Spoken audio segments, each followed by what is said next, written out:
आम आदमी पार्टी ने रविवार को कानपुर में कार्यकर्ता सम्मेलन का आयोजन किया गया, जिसमें आम आदमी पार्टी से राज्यसभा सांसद संजय सिंह ने प्रेस वार्ता के दौरान कहा कि कानपुर की जनता को संदेश देना चाहते हैं कि एक चुनाव में योगी और मोदी को तो आपने देख ही लिया है, अब नगर निगम चुनाव नजदीक आ रहा है और नगर निगम में सबसे ज्यादा जरूरत झाड़ू की है। इसलिए कानपुर की जनता से अपील है कि नगर निगम के इस चुनाव में एक मौका आम आदमी पार्टी को दे। उन्होंने यूपी की जनता से अपील की है कि नगर निकाय के चुनाव में आम आदमी पार्टी को अपना सपोर्ट करे। उन्होंने कहा कि गुजरात में बड़े चौंकाने वाले परिणाम देखने को मिलेंगे, क्योंकि जनता अरविंद केजरीवाल को नरेंद्र मोदी के विकल्प के रूप में देख रही है।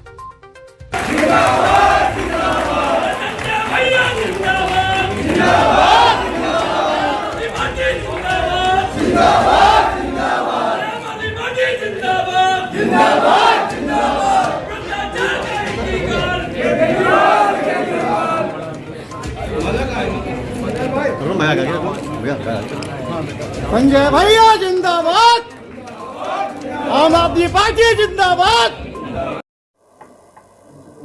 आज कानपुर के इस कार्यकर्ता सम्मेलन के माध्यम से हम लोग कानपुर और उत्तर प्रदेश की जनता को ये संदेश देना चाहते हैं कि एक चुनाव में आपने मोदी जी को देख लिया, एक चुनाव में आपने योगी जी को देख लिया, अब नगर निगम का चुनाव आ रहा है। नगर निगम के चुनाव में सबसे ज्यादा जरूरत झाड़ू की है और इस चुनाव में जहां पर आपको स्थानीय स्तर पे अपनी सरकार बनाने की जरूरत होती है, कानपुर की जनता से मैं अपील करने के लिए आया हूं, एक मौका इस नगर निगम के चुनाव में आम आदमी पार्टी को दीजिए।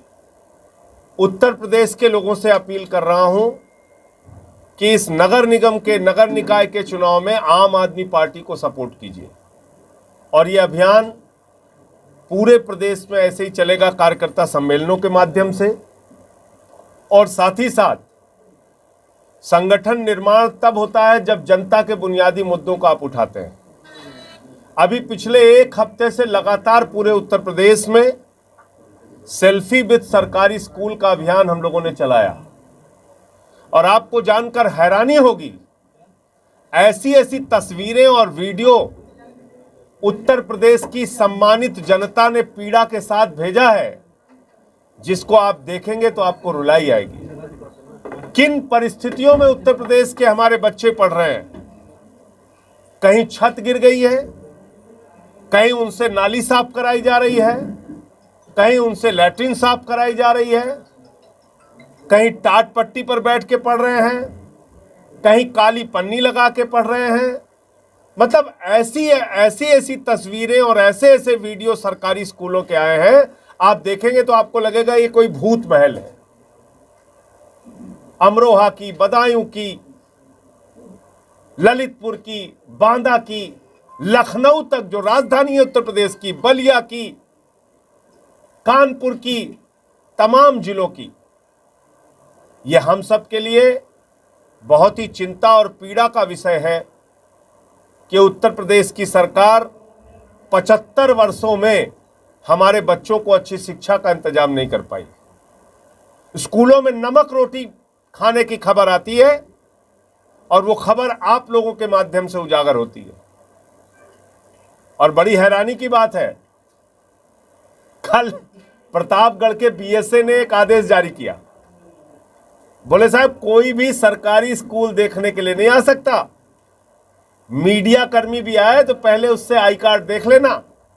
यह आप सबके लिए भी बहुत चुनौती की बात है, क्योंकि सोनभद्र और मिर्जापुर में नमक रोटी की खबरें आप लोगों ने उजागर की, देवरिया में सूखा भात और नमक खाने की खबरें आप लोगों ने उजागर की। उसके बाद से यह हड़कंप मचा, हम लोगों ने सेल्फी विद सरकारी स्कूल का अभियान शुरू किया और अब प्रतिबंधित कर दिया गया कि सरकारी स्कूल कोई जाकर देख नहीं सकता।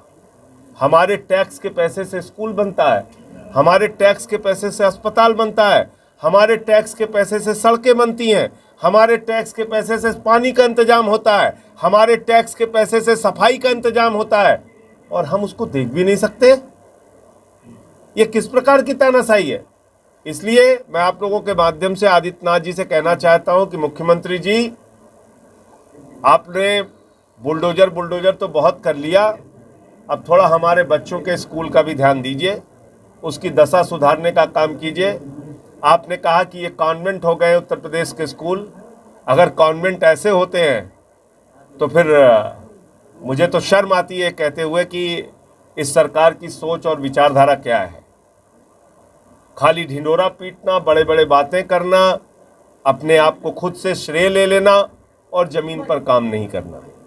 तो एक विषय तो ये था कि अभी हमारा ये जो सेल्फी विद सरकारी स्कूल का अभियान 1 हफ्ते में चला, इसके बाद हमारा स्कूल बचाओ अभियान चलेगा, क्योंकि जर्जर तस्वीरें आ गई स्कूलों की, वो दृश्य आ गए कि किस तरीके से स्कूल जर्जर है पूरी तरीके से, और उस स्कूल को बचाने का अभियान आम आदमी पार्टी चलाएगी पूरे उत्तर प्रदेश के अंदर। तो ये अभियान जल्द ही हम इसकी तारीख की घोषणा करेंगे कि पूरे यूपी में स्कूल बचाओ अभियान कैसे हम लोग चलाएंगे। जिले हमारी सरकार के खिलाफ एक के बाद एक छापेमारी चल रही है। पहले स्वास्थ्य मंत्री को जेल में डाला, फिर मनीष सिसोदिया जी पे सीबीआई की इंक्वायरी शुरू कर दी, फिर केजरीवाल जी पे इंक्वायरी शुरू कर दी, और आज एक अजीबोगरीब मामला हुआ। दिल्ली के महाभ्रष्ट एलजी महोदय, जिनके ऊपर खुद हजारों करोड़ के घोटाले का आरोप है, मैंने साक्ष्य दिया था, यानी कि हाई कोर्ट कह रहा है कि भाई आप अकाउंट से कर्मचारियों का, कामगारों का पेमेंट कीजिए, और खादी के अध्यक्ष रहते उन्होंने 2.5 लाख कर्मचारियों का हजारों करोड़ रुपए डकार लिया। हम उसकी सीबीआई की जांच की मांग कर रहे हैं, और आज उन्होंने हमारे ट्रांसपोर्ट मिनिस्टर के खिलाफ जांच शुरू कर दी। और जांच कैसी है आपको सुन के हंसी आएगी। कह रहे साहब इस 1000 के बस की खरीद में घोटाला हो गया। न बस की खरीद हुई, न टेंडर हुआ, घोटाला हो गया। बिना सिर पैर की बातें, ऐसा काम तो कोई अनपढ़ और मूर्ख एलजी भी नहीं करेगा, कोई एकदम अनपढ़ और मूर्ख व्यक्ति भी नहीं करेगा जो एक एलजी के पद पे बैठा हुआ व्यक्ति कर रहा है। तो मुझे लगता है कि जो कमीशन खोरी और भ्रष्टाचार उन्होंने खादी के अध्यक्ष के रूप में किया, वही काम वो चाहते हैं दिल्ली में मिले कमीशन उनको। तो एलजी साहब, अगर कमीशन चाहिए तो ठेकेदारों को सीधे बुला लो, उनसे फिक्स कर लो कितना कितना कमीशन। आम आदमी पार्टी की सरकार रहते हुए, केजरीवाल जी की सरकार रहते हुए, ये कमीशन खोरी का धंधा दिल्ली में चलने नहीं पाएगा। और एलजी साहब, अब तो जेल में जाना पड़ेगा, जेल की रोटी खाना पड़ेगा। बहुत घोटाले किए हैं आपने। ये मैं आप लोगों के माध्यम से दिल्ली की स्थिति के बारे में बताना चाहता हूं। एक हजारों करोड़ के लूट और भ्रष्टाचार के आरोपी को नरेंद्र मोदी जी ने दिल्ली का एलजी बना दिया है, जिसको कमीशन चाहिए सभी विभागों से, और कमीशन नहीं मिलने पर वो फर्जी जांचें शुरू कर रहा है, बिना सिर पैर की जांचें। तो उत्तर प्रदेश का ये हमारा अभियान जो आज कानपुर में शुरू हुआ है, ये प्रत्येक जिलों में जाएगा। हम मजबूत संगठन के निर्माण के साथ नगर निकाय का चुनाव आम आदमी पार्टी पूरी मजबूती से लड़ेगी, नगर निगमों में भी, नगर पालिकाओं में भी, और नगर पंचायतों में भी। संजय जी, ये एलजी ने जो जांच के लिए आदेश दिए हैं, क्या बस बिल्कुल खरीदी नहीं की? मतलब बस खरीदी नहीं की, कोई टेंडर हुआ ही नहीं, और जांच शुरू हो गई।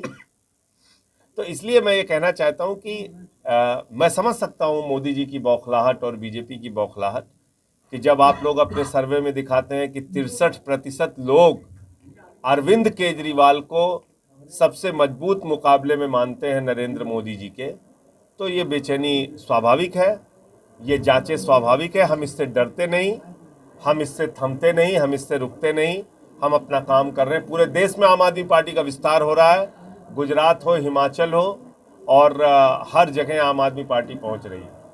राहुल जी की भारत जोड़ो यात्रा चल रही है, प्रभारी हैं, और यूपी में ऑफर पॉलिटिक्स चल रही है। अखिलेश यादव ने केशव प्रसाद मौर्य पे कहा एक निजी चैनल में कि 100 विधायक लाओ, मैं आपको मुख्यमंत्री बना दूंगा। इस पे क्या कहेंगे? देखिए, ये खरीद फरोख्त का धंधा तो जो है वो बीजेपी का है, और बीजेपी ने ऑपरेशन लोटस, एक उनका आधिकारिक अभियान चला, उसका नाम उन्होंने दिया ऑपरेशन लोटस। ऑपरेशन लोटस क्या है? विधायक खरीदो बेचो योजना। और ये विधायक खरीदो बेचो योजना उनकी कर्नाटक में सफल हुई, मध्य प्रदेश में सफल हुई, अरुणाचल में सफल हुई, वेस्ट बंगाल में सफल हुई, कई राज्यों में उत्तरांचल में सफल हुई। ये काम उन्होंने किया। तो अभी शिंदे के साथ वही किया उन्होंने।